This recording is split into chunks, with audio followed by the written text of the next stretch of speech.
কবরের বিষয় শুনে সবচেয়ে বেশি কান্নাকাটি করতেন একজন সাহাবী, তার নাম উসমান আল গনি রাদিয়াল্লাহু আনহু। অন্য কোনো বিষয় শুনে তিনি এত কান্নাকাটি করতেন না।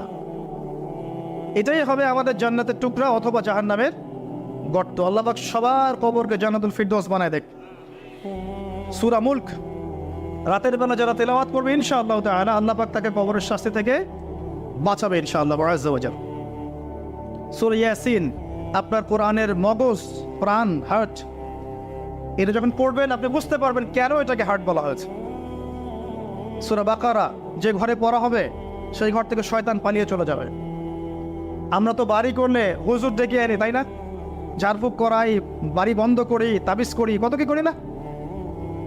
মাশাআল্লাহ, আসল কাজ করি না। একটা জায়গায় উঠেছেন, বাসায় উঠেছেন, নতুন বাসা, সূরা বাকারা তেলাওয়াত করেন। ব্যবসা স্টার্ট করেছেন, ওখানে সূরা বাকারা প্লে করেন বা তেলাওয়াত করেন। সূরা বাকারা যেখানে তেলাওয়াত হবে বরকত আসবে এবং সেখান থেকে শয়তান পালিয়ে যাবে ইনশাআল্লাহ তাআলা। অনেক ফজিলত আছে। সূরা কাফিরুন, ওই যে বললাম 1999 জন মানুষ জাহান্নামে যাচ্ছে, তাদের আমল নামায় কোন পাপটা কমন ছিল জানেন? তাদের আমল নামায় কোন পাপটা থাকতে পারে বেশি? শিরকের পাপ। কারণ কি জানেন? আমি বলছি, সূরা নিসার মধ্যে আল্লাহ পাক বলেছেন, ইন্নাল্লাহা লা ইয়াগফিরু আন ইউশরাকা বিহি ওয়া ইয়াগফিরু মা দুনা যালিকা লিমান ইয়াশা। আল্লাহ পাক তার সাথে শিরকের গুনাহ মাফ করেন না, এছাড়া যে কোনো পাপ আল্লাহ যাকে ইচ্ছা মাফ করতে পারেন। তার মানে যে মানুষগুলো বেশি বেশি জাহান্নামে যাচ্ছে তাদের আমল নামায় যে পাপটা থাকতে পারে কমন, সেটা হচ্ছে কি?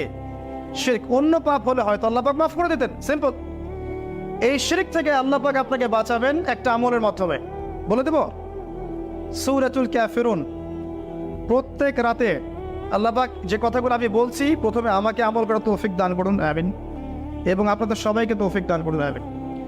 সূরা কাফিরুন রাতের বেলা তেলাওয়াত করলে আল্লাহ পাক আপনাকে শিরক থেকে বাঁচিয়ে রাখবেন সব।